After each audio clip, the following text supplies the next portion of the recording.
was lost with a broken heart. You pick me up, now I'm set apart.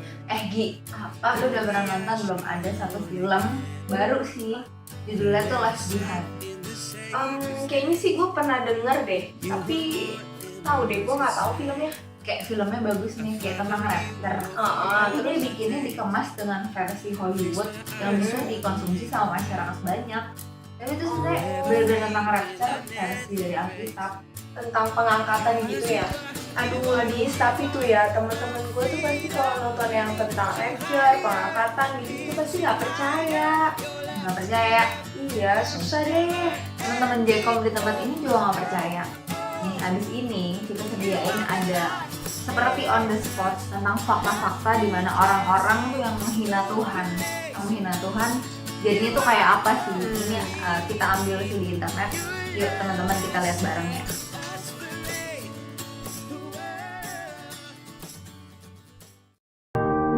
John Lennon. Ia adalah salah satu personil band The Beatles asal Inggris yang populer dan fenomenal di tahun 60-an. Namun John Lennon juga terkenal karena kematiannya yang mengenaskan. Pada tanggal 8 Desember 1980, John Lennon tewas tertembak di depan rumahnya di New York, Amerika Serikat oleh seorang penggemar fanatiknya sendiri, Mark David Chapman. Beberapa tahun sebelumnya ketika tengah diwawancarai oleh media Inggris, Evening Standard, John Lennon pernah mengatakan bahwa ia dan The Beatles lebih terkenal dibanding Tuhan. Ia pun menantang dengan berkata, kita lihat, siapa yang lebih dulu tenggelam? Tuhan beserta ajarannya, atau The Beatles dengan aliran rock and roll-nya? Pernyataan John Lennon ini pun mengundang kontroversi. Para remaja yang marah dengan kalimat John Lennon itu kemudian membakar piringan hitam serta poster-poster The Beatles. Tahun 1970 The Beatles membubarkan diri lalu tenggelam. Sementara itu jauh sebelum The Beatles ada dan hingga selama-lamanya Tuhan yang Maha Kuasa tetap ada. Penembakan yang dilakukan seorang penggemar John Lennon tersebut dianggap banyak orang sebagai akibat dari perkataannya yang menghina Tuhan.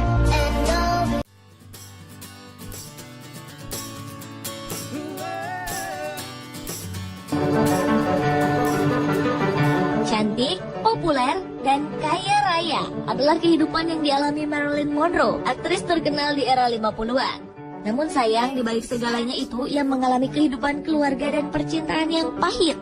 Suatu hari ketika Marilyn tengah syuting sebuah acara, ia dikunjungi oleh seorang pendeta bernama Billy Graham. Menurut hamba Tuhan itu, ia datang mengunjungi Marilyn karena mendapat panggilan dari Tuhan. Aktris yang kala itu dikabarkan dekat dengan Presiden Amerika John F. Kennedy menolak mentah-mentah kehadiran sang pendeta. Dengan angkuh Marilyn berkata bahwa ia tak butuh Tuhan. Tragis, seminggu setelah pertemuannya dengan pendeta Billy Graham, Marilyn ditemukan tewas dalam apartemennya. Banyak teori yang mengatakan bahwa Marilyn dibunuh sebagai konspirasi politik. Namun teori yang diakui hingga kini adalah Marilyn bunuh diri dengan menenggak obat tidur dalam jumlah besar. Bukan rahasia lagi bahwa wanita cantik ini mengalami depresi berat akan masalah kehidupan pribadinya yang berantakan. Padahal sebenarnya di saat tertekan itulah Marilyn Monroe membutuhkan Tuhan untuk menolongnya.